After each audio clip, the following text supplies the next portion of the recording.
नमस्कार, स्वागत है आपका क्वांटम क्लासेस के यूट्यूब प्लेटफॉर्म में। आज हम लोग बात करने वाले हैं अपने पड़ोसी देश नेपाल के बारे में। ये जो पीछे आपको तस्वीर दिख रही है, इस तस्वीर के अंदर जो मंजर दिख रहा है, ये तस्वीर है नेपाल की।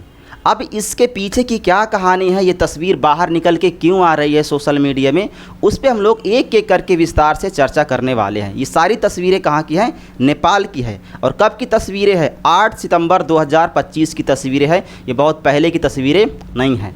अब ये चीज़ें नेपाल के अंदर, ये तस्वीरें निकल के क्यों सोशल मीडिया पर आई सामने, उस पर हम लोग बात करने वाले। लेकिन उससे पहले आपको मैं ये बता दूँ कि बीते 4 सितंबर 2025 को नेपाल ने जब ये अनाउंस किया कि अमेरिका के जो सोशल मीडिया प्लेटफार्म हैं, उसमें से 26 सोशल मीडिया प्लेटफार्म को नेपाल ने बैन कर दिया था। नेपाल सरकार ने बैन कर दिया था। उसके पीछे का रीज़न उन्होंने क्या बताया था, उस पर हम लोग चर्चा करेंगे। उन्होंने ये बताया था भाई, उसका रीज़न कि ये जो सोशल मीडिया प्लेटफार्म नेपाल के अंदर चल रहे हैं, ये रजिस्टर्ड नहीं है सरकार के साथ, इसलिए हम इनको बैन कर दे रहे हैं। तो सबने सोचा ठीक है, अमेरिका का विरोध कर रहा है नेपाल, इतना छोटा सा देश, और अमेरिका का विरोध कर दिया, सारे सोशल मीडिया प्लेटफार्म को उन्होंने बंद कर दिया। बड़ी अच्छी बात है। अब उसके पीछे की कहानी क्या है? 4 सितंबर को तो सोशल मीडिया बैन कर दिया गया, लेकिन ये दृश्य निकल के आए सामने 8 सितंबर को। अब रीज़न क्या है सोशल मीडिया बैन करने का, और ये दृश्य क्यों सामने निकल के आ गए, इस पर हम लोग चर्चा करने वाले हैं। ये जो मंजर हुआ है नेपाल के अंदर, ये क्या है, इस पर हम लोग चर्चा करेंगे। ये पूरा स्टूडेंट का प्रोटेस्ट चल रहा है वहाँ पे, जैसे कि आपको यहाँ पे दिख ही रहा होगा। ये जो प्रोटेस्ट है नेपाल के अंदर हो रहा है। जनरेशन जेड का मतलब है, यहाँ पे आपको ये बता दूँ, जनरेशन जेड का मतलब है वो जनरेशन जो 1997 से लेके 2012 या 15 में जिनका जन्म हुआ है, जो सोशल मीडिया के साथ बड़े हुए हैं, उनका प्रोटेस्ट है। ये उनका प्रोटेस्ट है। वही लोग हैं जो प्रोटेस्ट कर रहे हैं जब सोशल मीडिया बैन कर दिया गया है। जैसे आज हमारे देश में हालात है, सोशल मीडिया अगर बैन कर दिया जाए तो भारत की जनता की जो आवाज़ है वो कौन बनेगा, उस हम लोग बात करने वाले। लेकिन यहाँ पे देखो हेडलाइंस आपको निकल के आ रही भाई, नेपाल में जेन जेड प्रोटेस्ट चल रहा है। वहाँ पे 19 लोगों की डेट की मतलब 19 लोग मारे गए हैं, कहीं पे दिखाई, कहीं 20 लोग दिखाया जा रहा है। तो वहाँ पे बहुत सारी कैजुअलिटी भी हुई है, बहुत सारे स्टूडेंट मारे गए हैं। और मारे क्यों गए हैं उस पर हम लोग चर्चा करने वाले हैं कि क्या रीजन था जिसकी वजह से वो लोग मारे गए हैं। तो सोशल मीडिया के 26 प्लेटफार्म को नेपाल के अंदर 4 सितंबर को बंद कर दिया गया था। उसके बाद 8 सितंबर को ये प्रोटेस्ट चल रहा है स्टूडेंट का। ठीक है, अब हम लोग आगे बात करते हैं भाई, ये जो प्रोटेस्ट चल रहा है, इसके पीछे की कहानी क्या है, उस पर हम लोग बात करने वाले हैं। देखो, अब ये बैन का परिचय हम लोग बता दें भाई कि 4 सितंबर को सोशल मीडिया के जो प्लेटफार्म हैं उनको बंद कर दिया गया था। नेपाल के अंदर जो 26 सोशल मीडिया के प्लेटफार्म को उनको बंद कर दिया गया था, जिसमें से इंस्टाग्राम हो गया, व्हाट्सएप हो गया, यूट्यूब वगैरह हो गया, ये ट्विटर वगैरह, इन सबको बंद कर दिया गया। अब इसका रीज़न सरकार ने क्या बताया था कि जो ये प्लेटफार्म चल रहे हैं नेपाल के अंदर, समय पर सरकार के साथ क्या इन्होंने रजिस्ट्रेशन नहीं करवाया था, इसलिए हमने इनको बंद कर दिया। अच्छी बात है, आपने बंद कर दिया। लेकिन इसके पीछे की सच्चाई कुछ और थी, जो 8 सितंबर को जाके सामने आई है नेपाल सरकार की, जो वहाँ के प्रधानमंत्री हैं, उस पर हम लोग चर्चा करने वाले हैं। ठीक है, सारे सोशल मीडिया प्लेटफार्म बंद कर दिए गए थे। अब देखो, अब उनके खिलाफ जब बंद कर दिया गया तो उसकी जो वहाँ के यूथ है उनकी क्या प्रतिक्रिया हुई जब सोशल मीडिया प्लेटफार्म को बंद कर दिया गया है। वहाँ युवा पीढ़ी, खासकर अगर हम लोग देखा जाए भाई, जनरेशन जेड की बात कर रहे हैं, 1997 से जो 2012 या 15 में जिनका जन्म हुआ, वो लोग जो सोशल मीडिया के साथ पले बड़े हैं, उनकी बात करें, उनको लग रहा है भाई कि इस प्रतिबंध को मीडिया सेंसरशिप या मुक्त जो अभिव्यक्ति है, मतलब जो बोलने की आज़ादी है, जैसे आज हमारे देश के अंदर देखा जाए गोदी मीडिया के क्या हाल चल रहे हैं, तो यहाँ पे अगर यूट्यूब वगैरह या फेसबुक वगैरह बंद हो जाएगा तो भाई जनता की आवाज़ कौन बनेगा,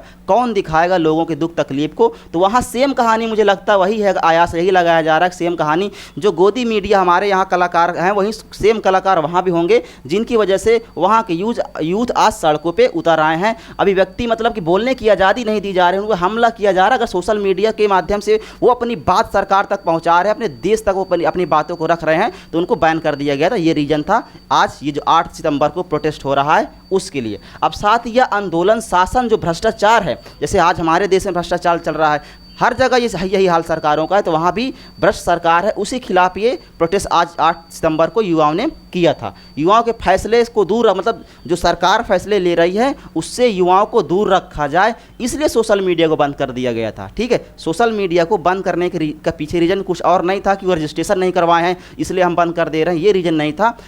रीज़न ये था कि युवाओं को जो वहाँ की सरकार फैसले ले रही है उनसे दूर रखा जाए। सोशल मीडिया के माध्यम से लोगों ने क्या करा था भाई, बहुत सारे सोशल मीडिया के इन्फ्लुएंसर इन्फ्लुएंसर होंगे वहाँ पे जो अपनी बात को पूरे देश के अंदर क्या कर रहे हैं, सर्कुलेट कर रहे हैं। तो इसलिए सरकार को लग रहा था कि हमारी बातें बताई जा रही पूरे देश के अंदर, तो इस तरह में हो सकता है बहुत बड़ा आंदोलन बन जाए। तो इसलिए सरकार ने क्या किया था, 4 सितंबर को ये बंद कर दिया था सारे सोशल मीडिया के प्लेटफॉर्म को। आगे हम लोग देखते हैं क्या इसकी कहानी है। अब देखो ये सारा मंजर जो दिख रहा है, लोग जो स्टूडेंट है प्रोटेस्ट कर रहे हैं बड़ी मात्रा में, कम से कम 12 से 20 हज़ार यूथ जो है सड़कों पर उतर आए हैं। कुछ तो अपनी ड्रेस में चले आए भाई, जो स्टूडेंट हैं स्कूल गए हैं, स्कूल से उनको बोल दिया गया कि भाई सुबह करना है प्रोटेस्ट, चलो सुबह हो जाएगा प्रोटेस्ट। ये सारे जो पुलिस है वहाँ, नेपाल की जो पुलिस है, उन पे आंसू गैस के गोले, क्या क्या चीज़ें कर रही है और कितने लोग इस पे मारे गए हैं उस पर हम लोग बात करने वाले हैं। अगर आज का जो छात्र आंदोलन जो चल रहा है 8 सितंबर को, क्या था रीज़न जिसकी वजह से ये आंदोलन कर रहे हैं। हज़ारों युवा, कम से कम 12 से 15 हज़ार युवा सड़कों पर उतर आए हैं। किसके खिलाफ? प्रतिबंध और भ्रष्टाचार के खिलाफ। जो प्रतिबंध लगा दिया गया है सोशल मीडिया पे उसके खिलाफ, और ये जो भ्रष्ट वहाँ के नेता हैं, वहाँ के मंत्री हैं, उनके खिलाफ इनका ये प्रोटेस्ट चल रहा था। अब कॉलेज के यूनिफॉर्म में कुछ लोग पहुंच गए हैं, ठीक है वहाँ पे। अब इनका कहना क्या है, देखो यहाँ पे, शट डाउन करप्शन। भाई आप जो करप्शन है उसको शट डाउन करो, ना कि आप सोशल मीडिया को क्या कर दो, शट डाउन कर दो, है ना। करप्शन को शट डाउन करो ना, सोशल मीडिया क्यों आप शट डाउन कर रहे हो, ठीक है। इसका ये इसलिए प्रोटेस्ट चल रहा है, ठीक है। ये युवाओं की आवाज़ बन रहा था सोशल मीडिया, और वही चीज़ वहाँ पे नहीं हो रहा था, इसलिए इसको शट डाउन कर दिया गया था। अब देखो जो प्रदर्शन का जो स्वरूप था कैसा था, बहुत विशाल था, बहुत भारी संख्या में लोग आए थे। उसमें हुआ क्या, जो प्रदर्शनकारी हैं वहाँ के, जो युवा हैं प्रदर्शनकारी, वो क्या कर रहे हैं, संसद जो भवन है वहाँ की काठमांडू में, उस पर क्या ये लोग चढ़ाई कर दिए, तोड़ फोड़ मचा दी, अंदर तक घुस गए और वहाँ की जो सरकार है उनको हिला के रख दिया, ठीक है, पूरी तरह से हिला के रख दिया। क्योंकि आक्रोश था लोगों में, भाई आप सोशल मीडिया प्लेटफॉर्म बंद कर दिए, तो लोगों की आवाज़, मतलब कैसे आवाज़ों को दबाया जा रहा है। मतलब कि वहाँ एक डेमोक्रेटिक कंट्री है तो लोगों की आवाज़ नहीं दबाया जा सकता, बोलने की आज़ादी सबको है। तो इसलिए ये इतना बड़ा प्रोटेस्ट। अब वहाँ पर जो भिड़ंत हो गई भाई पुलिस वालों के साथ, है ना, बड़े तोड़ फोड़ मचाए गए, हिंसा हुई, भारी हिंसा हुई। अब उस भारी हिंसा में क्या हुई, गैस के गोले दागे गए, रबर की बुलेट चलाई गई, वाटर कैनल वगैरह, ये सारा कुछ इस्तेमाल कर दिया गया है वहाँ की सरकार ने। जो युवा पीढ़ी है भाई, नेपाल का भविष्य है, उस पर आप वहाँ की सरकार इस तरह के हालात दिखा रहे, इसलिए आज ये हाल है वहाँ की। पहली बार हुआ है नेपाल में ये सारा दृश्य वहाँ से निकल के आ रहा है, ये मंजर है वहाँ से निकल के आ रहा है। अब देखो नतीजा क्या हुआ, अब इस प्रोटेस्ट के बाद नतीजा क्या हुआ, क्या सरकार का रवैया बदला, नहीं बदला। अब देखो इस बात के लिए प्रोटेस्ट किया जा रहा है कि जो वहाँ के नेता मंत्री हैं, जो भी प्रधानमंत्री हैं, वो अपने बच्चों को विदेश में पढ़ने के लिए भेज दिया जा रहा है, और वहाँ के युवाओं के लिए कोई नौकरी, कोई व्यवस्था नहीं, कोई बिजनेस नहीं, कुछ भी सेटल आप नहीं कर रहे हो, ना नौकरी दिखाई नहीं दे रही है, बिजनेस दिखाई नहीं दे रहा, रोजगार नहीं, कुछ भी नहीं है। आप अपने बच्चों को विदेश में भेज दे रहे हो पढ़ाई के लिए, और वहाँ के जो गरीब बच्चे हैं, जो भी मिडिल क्लास फैमिली है, उनके बच्चों के साथ आप गलत कर रहे हो और उनकी बोलने की आज़ादी भी छीनी जा रही है। इसलिए ये बड़ा प्रोटेस्ट बन गया। और नतीजा क्या निकल के आया भाई, वहाँ 19 लोगों की मौत हुई। जो प्रोटेस्ट कर रहे थे स्टूडेंट, वहाँ के 19 बच्चे क्या किए गए, मारे गए। किसके द्वारा?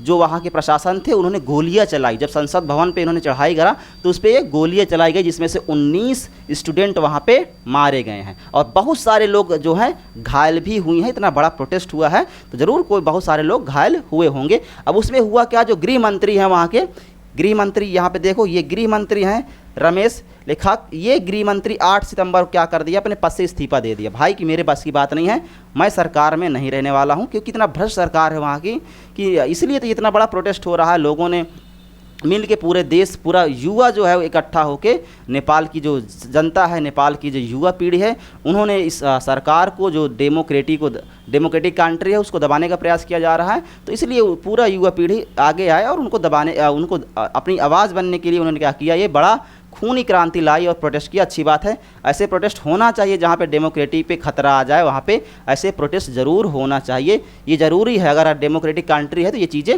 होनी चाहिए। अगर आप ये नहीं कर रहे हो तो गलत है। इन्होंने क्या किया, अपने पद से इस्तीफा दे दिया, ठीक है। आगे हम लोग देखते हैं भाई, अब ये नेपाल के प्रधानमंत्री हैं, KP शर्मा ओली हैं। इन्होंने क्या, इनकी वजह से चीज़ें हो रही भाई। अगर आप सरकार में हैं तो आपको चीज़ें देखना चाहिए। अगर आप भ्रष्ट मंत्री प्रधानमंत्री नहीं, आप राष्ट्र अध्यक्ष हैं नेपाल के, तो नेपाल की जो युवा पीढ़ी है, वहाँ के भविष्य हैं, उनके लिए आपको कुछ करना चाहिए। अब हुआ क्या भाई, क्या इन्होंने इस जो चीज़ें जो बैन किया गया था उसको वापस लिया कि नहीं लिया? तो अभी जो चीज़ें बैन हुई थी वो वापस नहीं लिया गया है। देखो, ओली ने सामाजिक प्रतिबंध को वापस लेने से इनकार कर दिया। जो चीज़ें बैन की गई थी उस चीज़ को वापस लेने से उन्होंने इनकार कर दिया। अब वहाँ की इतने हालात बुरे हैं कि जितने मंत्री संतरी हैं सबके घर के बाहर सिक्योरिटी लगी है। अब आगे क्या चीज़ें होगी उस पर मैं अपडेट करता रहूँगा कि वहाँ पे आगे आपको क्या, अब जो राष्ट्रीय संगठन है जैसे भाई यूएन हो गया, इन्होंने क्या भेजा है भाई कि चलो आप इस पर जाँच वगैरह की जाए क्या सही है, और तत्काल इसकी जवाबदेही मांगी गई है वहाँ नेपाल के राष्ट्रीय अध्यक्ष से, वहाँ नेपाल की सरकार से।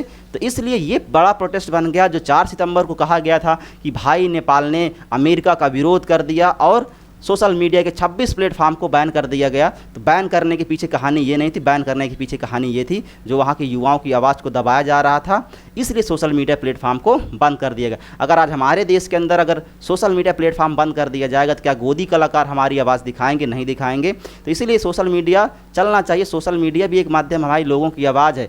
नेपाल के युवाओं का मानना है इंटरनेट हमारे लिए कोई इंटरटेनमेंट नहीं है, वो हमारी आवाज़ है, इसलिए हम प्रोटेस्ट कर रहे हैं। ठीक है, तो इंटरनेट इंटरटेनमेंट नहीं है, उनकी आवाज़ है, इसलिए वो आज मैदान में है और प्रोटेस्ट कर रहे हैं और 19 लोग मारे भी गए हैं। अब आगे का क्या चीज़ें होती है उस पर हम लोग बात करेंगे आगे, लेकिन सच्चाई नेपाल की ये सामने निकल के आई है। अब मिलते हैं एक अगली वीडियो में, तब तक के लिए जय हिंद।